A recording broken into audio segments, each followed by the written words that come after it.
3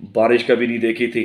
تو نو اس بات پر شک کر سکتا تھا کہ بھائی خدا نے، میں نے تو کبھی بارش دیکھی نہیں، اور خدا نے کہہ دیا ہے کہ میں دنیا کو کیا کروں گا، بارش سے تباہ کروں گا۔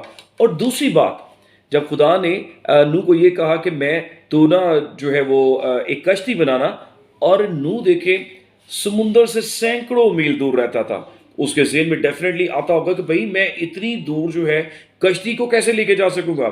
تو یہ بات بھی اس کے اندر ہم دیکھتے ہیں کہ شک کریٹ کر سکتی تھی۔ اور تیسری بات دیکھیں کہ اس کشتی کو بنانے میں اس کو 120 سال لگے، اور کئی دفعہ میں سوچتا ہوں کہ انسان ہوتے ہوئے وہ حوصلہ ہار دیتا ہوگا، لیکن میری بات سنیے گا عزیزو، خدا پر بھروسہ رکھنے کا مطلب یہ ہے، یہ ایمان رکھنا کہ خدا ہی جانتا ہے کہ میری زندگی کے لیے کیا کچھ بہتر ہے۔ یاد رکھیے، ہم شاید اس چیز کو سمجھ نہیں رہے ہوتے جب خدا ہمیں کوئی انسٹرکشن دیتا ہے، خدا ہمیں کوئی کام کرنے کو دیتا ہے، لیکن جب ہم مکمل توکل کر کے اس بات کی ہم پیروی کرتے ہیں تو یاد رکھیے گا خدا ہمارے لیے بھلائی پیدا کرتا ہے۔ عبرانیوں اس کا 11واں باب اور اس کی 6 آیت پہ لکھا ہے کہ بغیر ایمان کے اس کو پسند آنا ناممکن ہے۔ تو میرے عزیزو یاد رکھیے کہ جب بچے والدین پر بھروسہ کرتے ہیں تو یہ بھی والدین آپ کہہ سکتے ہیں کہ اس سے خوش ہوتے ہیں۔ تو اسی طرح سے جب ہم خدا پر توکل کرتے ہیں، اس پر بھروسہ رکھتے ہیں، تو اس بات سے کیا ہوتا ہے، خدا بھی خوش ہوتا ہے۔ اور میرے عزیزو یاد رکھیے گا کہ اگر ہم بھروسہ نہیں رکھیں گے تو ڈیفینیٹلی ہم آگے نہیں بڑھ سکتے ہیں۔ آج ہمیں دیکھنے کی ضرورت ہے کہ زندگی کا کون سا ایسا حصہ ہے، کون سا ایسا شعبہ ہے جس پہ آپ سوچتے ہیں کہ آپ کو خدا پر بھروسہ کرنے کی ضرورت ہے تاکہ آپ خدا کے خوشنودی کا باعث بن سکیں۔ تو پہلی بات ہم نے سیکھی ہے، خدا سے محبت کرنے سے خدا خوش ہوتا ہے۔ دوسری بات ہم نے دیکھی ہے جو کہ نوح کی زندگی میں نظر آتی ہے کہ وہ خدا پر بھروسہ کرتا تھا، اس لیے وہ خدا کی نظر میں مقبول اور منظور ٹھہرا۔ تیسری چیز، یہ بات مجھے بہت ہی ایکسائٹ کرتی ہے، اور تیسری چیز ہے کہ جب ہم اس کی فرما برداری کرتے ہیں پورے دل سے، یہ بہت ضروری ہے کہ ہم پورے دل سے کیا کریں، خدا کی فرما برداری کریں۔ جب نوح کے تعلق سے ہم دیکھتے ہیں تو پیدائش اس کے 6 باب اور اس کی 22ویں آیت میں لکھا ہے، اور نوح نے یوں ہی کیا جیسا خدا نے اسے حکم دیا تھا ویسا ہی عمل کیا۔ میرے چیزوں کتنی زبردست بات ہے، دیکھیں 120 سال اس کو لگے، اور خدا نے جو کچھ اس کو انسٹرکشن اس کو دی تھی ان ساری انسٹرکشنز کو دیکھیں اس نے فالو کیا، اس نے کوئی ہیزیٹیشن کیے بغیر، کوئی بھی جو ہے وہ ہچکچاہٹ کیے بغیر اس نے ان تمام باتوں کو فالو کیا۔ یہ میرے عزیزوں بہت ضروری ہے، ایک بھی بات جو کہ خدا نے اس سے کہی تھی وہ اس سے نہیں پھرا۔ تو میرے عزیزوں، اور ہم یہ دیکھتے ہیں یہ بات بھی اس کے خداوند کے حضور خوشنودی کا جو ہے وہ باعث بنی۔ یاد رکھیے بعض دفعہ یعنی جب آپ حکموں کی تعمیل کرتے ہیں جو کہ آپ سمجھ نہیں سکتے، لیکن جب آپ ان پر عمل پیرا ہوتے ہیں تو یاد رکھیے گا فرما برداری کی وجہ سے سمجھ کے تالے کھل جاتے ہیں۔ اب میری بات سمجھ رہے ہیں کہ جب آپ تابع داری کرتے ہیں، ٹھیک ہے، اور وہ بات جو آپ کی سمجھ میں نہیں آ رہی ہوتی ہے تو فرما برداری آپ کی سمجھ کے تالوں کو بھی کھول دیتی ہے۔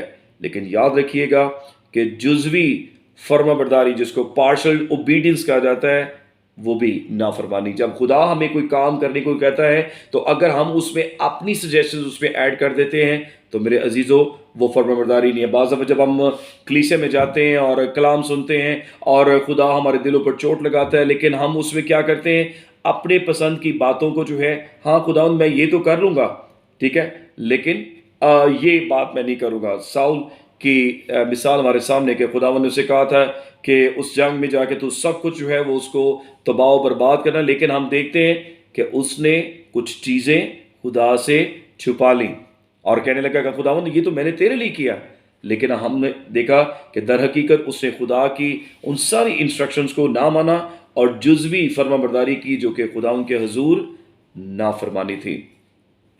زبور 100 اور اس کی دوسری آیت میں لکھا ہے خوشی سے خدا ان کی عبادت کرو۔ اور اسی طرح زبور 119 اور اس کی 133ویں آیت میں داؤد کہتا ہے اے خداوند مجھے اپنے آئین سکھا، میں آخر تک اس پر چلوں گا۔ یاد رکھیے فرما برداری کا ہر عمل عبادت کا حصہ ہوتا ہے۔ اور میں جب اس کتاب کو پڑھتا ہوں تو میں دیکھتا ہوں کہ ہر وہ بات جس سے آپ خدا کو خوش کرتے ہیں وہ عبادت ہے۔ ہر وہ بات جس سے آپ کیا کرتے ہیں، آپ خدا کو خوش کرتے ہیں میرے عزیزوں، وہ کیا ہے؟ وہ عبادت ہے۔ اور فرما برداری ضروری کیوں ہے؟ اس سے یہ ثابت ہوتا ہے کہ آپ خدا سے کتنی زیادہ کیا کرتے ہیں، محبت کرتے ہیں۔ یسوع مسیح نے فرمایا اگر تم مجھ سے محبت رکھتے ہو تو میرے حکموں پر بھی کیا کرو گے، عمل کرو گے۔ تو میرے عزیزو، فرما برداری جو ہے وہ بہت ہی ضروری ہے۔ تو ابھی تک 3 باتیں ہم نے دیکھی ہیں کہ کس طرح سے ہم خدا کو خوش کر سکتے ہیں، اور چوتھی بات جو ہے کہ جب ہم خدا کی کیا کرتے ہیں، شکر گزاری کرتے ہیں۔ میرے عزیزو، پہلا تسلی کو اس کے 5ویں باب اس کے 18ویں آیت پہ لکھا ہے، اور ہر ایک بات میں خدا کی شکر گزاری کرو کیونکہ تمہاری بابت مسیح یسوع میں خدا کی یہی مرضی ہے۔ لیکن جب ہم نوح کی لائف کو دیکھتے ہیں اور ہم دیکھتے ہیں کہ اس طوفان سے بچ جانے کے بعد نوح نے سب سے پہلا کام پتہ کو کیا کیا تھا؟ اس نے خداوند کے حضور قربانی گزرانی۔ اور میرے عزیزو، میں آپ کو یہ صاف کہہ دوں کہ اس وقت تو اس نے ایک جانور کی قربانی جو ہے وہ پیش کی، لیکن اب ہمیں کسی جانور کی قربانی دینے کی ضرورت نہیں ہے۔ لیکن ہم کیسے، جیسے زبور 69 میں، اور ہم دیکھتے بارہا تمام زبوروں میں، داؤد اس طرح سے کہتا ہے میں گیت گا کر خدا کے نام کی تعریف کروں گا اور شکر گزاری کے ساتھ اس کی تمجید کروں گا۔ یہ خداوند کو بیل سے زیادہ پسند ہوگا۔ میرے عزیزو، جو شکر گزاری کرتا ہے وہ خدا کی تمجید کرتا ہے۔ اور ہم نے دیکھا کہ سب سے پہلا کام جب طوفان تھم گیا اور زندگی واپس معمول کی طرف آنے کو تھی، تو سب سے پہلا کام جو ہے وہ جو نوح نے کیا تھا وہ کیا تھا؟ خدا کی شکر گزاری اس نے کی تھی۔ اور ہم دیکھتے ہیں اس نے قربانی۔ میرے عزیزو، یاد رکھیے گا کہ بائبل مقدس لکھا ہے زبور 68 اور اس کی 30 آیت میں، لیکن صادق خوشی منائیں، وہ خدا کے حضور شادمان ہوں، بلکہ وہ خوشی سے پھولے نہ سمائیں۔ یاد رکھیں، عبادت دونوں طرف کام کرتی ہے۔ جو کچھ خدا نے ہماری خاطر کیا ہے ہم اس سے لطف اندوز ہوتے ہیں، اور خدا ہمارے لطف اندوزی کے اظہار سے خوش ہوتا ہے۔ یعنی جب ہم خدا کی شکر گزاری کرتے ہیں تو اس بات سے بھی خدا کیا ہوتا ہے؟ خوش ہوتا ہے۔ تو عزیزو، جو چوتھی بات جو میں نے آپ کو بتائی ہے کہ خدا کس طرح سے خوش ہوتا ہے، جب آپ اپنی زندگی سے شکر گزاری کرتے ہیں، کیونکہ شکر گزاری کرنا حقیقت میں خدا کی تمجید کرنا ہے۔ 5ویں اور آخری بات جو میں آپ کے ساتھ کرنا چاہوں گا کہ خدا کب خوش ہوتا ہے؟ خدا اس وقت بھی خوش ہوتا ہے جب ہم اپنی صلاحیتیں جو ہیں وہ خدا کے لیے استعمال کرتے ہیں، یا اپنی صلاحیتوں کو صحیح طریقے سے استعمال کرتے ہیں۔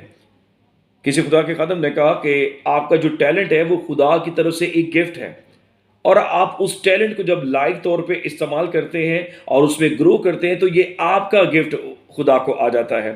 اور ہم دیکھتے ہیں کہ طوفان کے بعد خدا نے نوح کو سادہ سی ہدایت دی، اور خدا نے نوح سے کہا کہ بارور ہو اور بڑھو اور زمین کو معمور کرو، جو کہ سب سے پہلے ہم دیکھتے ہیں کہ آدم کو بھی یہی خدا نے برکت دی کہ زمین کو معمور و معقوم کرو۔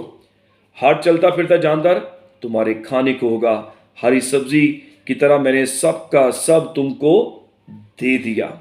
اب میرے عزیزو، یہ دوبارہ زندگی کو معمول پر لانے کی بات تھی، اور خدا نے، ہم دیکھتے ہیں کہ اس کو برکت دی، اور خدا نے وہ کام نوح کو کرنے کے لیے جو کہ بنی نوع انسان کے لیے ٹھہرائے گئے تھے۔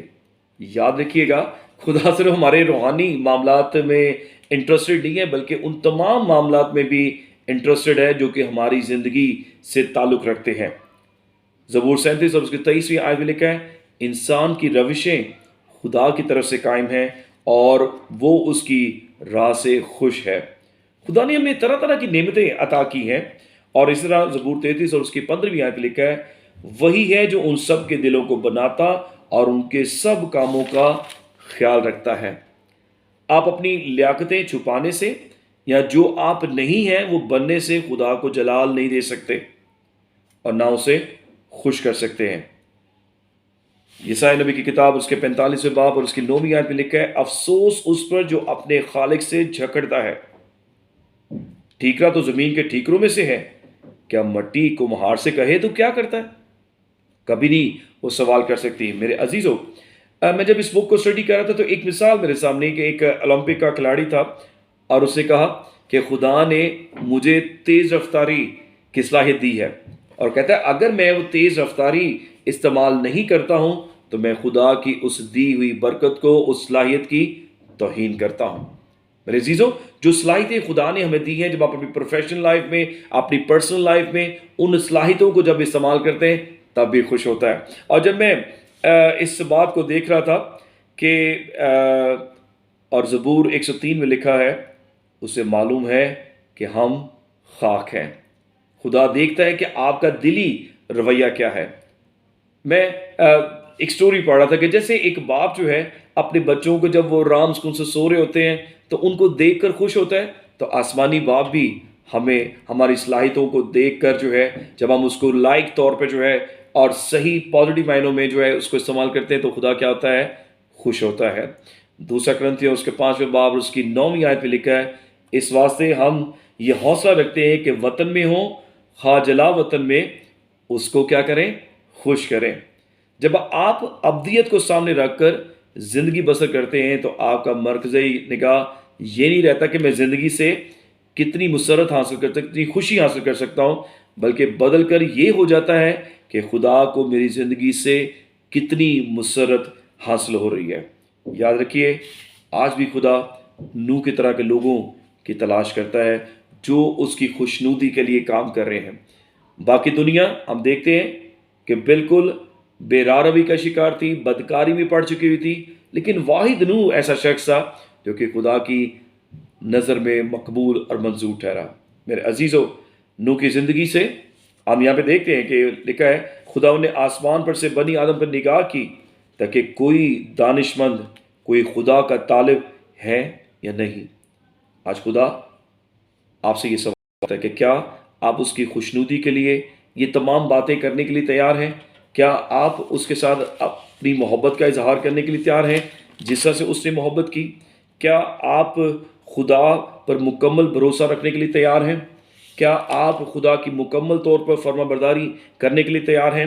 یا آپ جو ہے وہ خدا کو جو ہے اپنی صلاحیتوں کے ذریعے خوش کرنے کے لیے تیار ہیں؟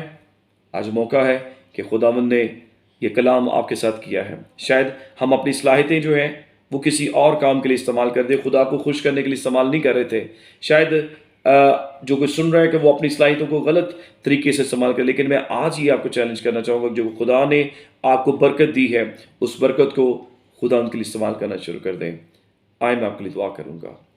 اے خدا زندہ پاک مہربان خدا، میں تیرا شکر ادا کرتا ہوں تیرے زندگی بخش کلام کے لیے۔ یقیناً زندگی کی باتیں خداوند تیرے پاس ہیں۔ میں خداوند محنت کرتا ہوں جتنے لوگ اس کلام کو سن رہے ہیں، وہ خداوند ان کی زندگی میں تو گہرا جلالی کام کرنا۔